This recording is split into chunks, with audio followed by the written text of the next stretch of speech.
Ceci n'est ni le gong d'un bol tibétain, ni le son de bulles qui éclatent dans un bain moussant, mais un signal enregistré sur tous les sismomètres du monde en septembre 2023. Explication avec Clément Hibert, chercheur à l'Institut Terre et Environnement de Strasbourg, une unité mixte de recherche CNRS, Unistra et ENGES. L'occasion de revenir sur l'importance des sons récoltés par les sismomètres dans les recherches en sismologie environnementale, la spécialité de notre chercheur.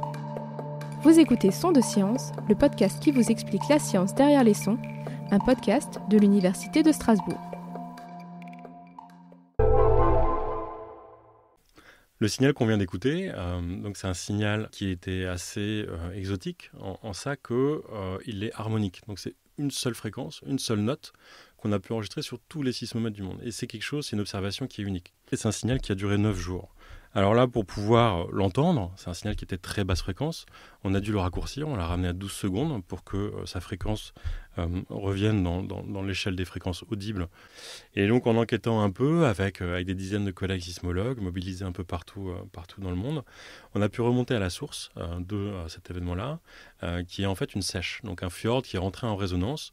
Il est rentré en résonance pourquoi ? Parce qu'un glissement de terrain s'est produit dans le fjord, a créé un tsunami et a mis en mouvement la masse d'eau qui était piégée dans ce fjord-là.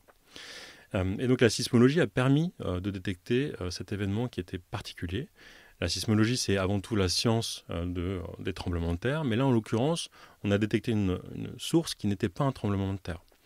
Et c'est quelque chose qu'on fait de plus en plus souvent, d'utiliser la sismologie pour étudier d'autres sources, et en particulier des sources qu'on appelle environnementales, donc qui sont liées à des processus environnementaux, météorologiques, climatiques, comme les glissements de terrain, mais aussi les vélages d'iceberg et d'autres phénomènes comme les tempêtes. Donc cette transformation un peu de nos signaux, c'est quelque chose qu'on fait plutôt pour le grand public, pour pouvoir écouter des signaux un peu exotiques, un peu particuliers. Mais tous les jours, en fait, ce qu'on fait, c'est qu'on ne va pas écouter nos signaux sismiques. Il y a 20 ans, on avait quelques centaines de sismomètres à l'échelle de la Terre. Maintenant, on va en avoir plus de 15 000 de stations permanentes. Donc ces stations, elles enregistrent en continu, 24 heures sur 24. On a une centaine de mesures par seconde. Et c'est quelque chose d'assez unique en science, d'avoir un enregistrement qui soit continu, qui soit aussi télétransmis. On reçoit, nous, la donnée en temps réel dans nos observatoires. Donc on a ces milliers d'heures d'enregistrement qu'on doit pouvoir analyser. On doit trouver d'autres moyens de les observer. Et pour ça, généralement, on va transformer ces sons en images. Et en fait, ces images-là, elles nous permettent d'avoir vraiment une représentation en 2 dimensions des signaux sismiques, avec des géométries, des formes très particulières, des signatures de certaines sources, qui nous, en tant que sismologues, nous permettent de dire, voilà, ce signal-là vient d'un tremblement de terre, mais on a énormément d'autres sources en sismologie. Donc on est aussi capable de dire, par exemple, ce signal a été généré par une voiture, par un glacier, par une rivière. On a tellement maintenant d'enregistrements qu'on est obligé de penser à automatiser un peu nos processus de traitement de la donnée. Et en particulier quand on s'intéresse à des sources qui sont exotiques. Donc on va chercher des tout petits signaux qui vont durer 1 minute dans des centaines, des milliers, voire des millions d'heures d'enregistrement. On connaît très bien la signature d'un séisme. On connaît très mal la signature d'un glissement de terrain. On en a déjà observé, mais très peu. Et du coup, il y a un vrai défi maintenant à pouvoir reconnaître un peu ces signaux-là. Pour pouvoir relever ce défi-là, on a besoin donc de ces outils automatiques. Et en particulier, nous, ce qu'on mobilise, c'est des outils d'intelligence artificielle pour nous permettre d'extraire ces événements rares ou très exotiques qui nous intéressent en sismologie dite environnementale.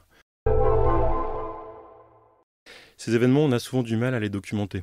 Du coup, l'enjeu, il est là, en fait. Il est d'être capable d'utiliser la sismologie pour pouvoir détecter en temps réel des événements qui vont être soit non détectés, soit perdus dans d'autres chroniques, qui ne vont ne pas être observés par d'autres moyens d'observation. Il y a aussi un autre attrait, c'est qu'on a des chroniques d'enregistrement sismologique qui remontent aux années 80, par exemple. Et on peut utiliser l'IA pour reparcourir ces chroniques-là, pour retrouver des événements de type source environnementale qui nous intéressent, pour pouvoir essayer de reconstruire justement un historique de l'évolution de ces phénomènes-là sur des grandes périodes de temps. Par exemple, on a pu utiliser la sismologie pour reconstruire l'histoire de l'activité gravitaire, donc des glissements de terrain en Alaska, et montrer qu'on avait vraiment une accélération du nombre de glissements de terrain qui se produisent par année en Alaska. Et ça a été, on a vraiment réussi à le démontrer quantitativement par la sismologie. C'était Sons de Science, le podcast qui vous explique la science derrière les sons. Retrouvez tous nos épisodes et les autres podcasts de l'Université de Strasbourg sur les plateformes d'écoute.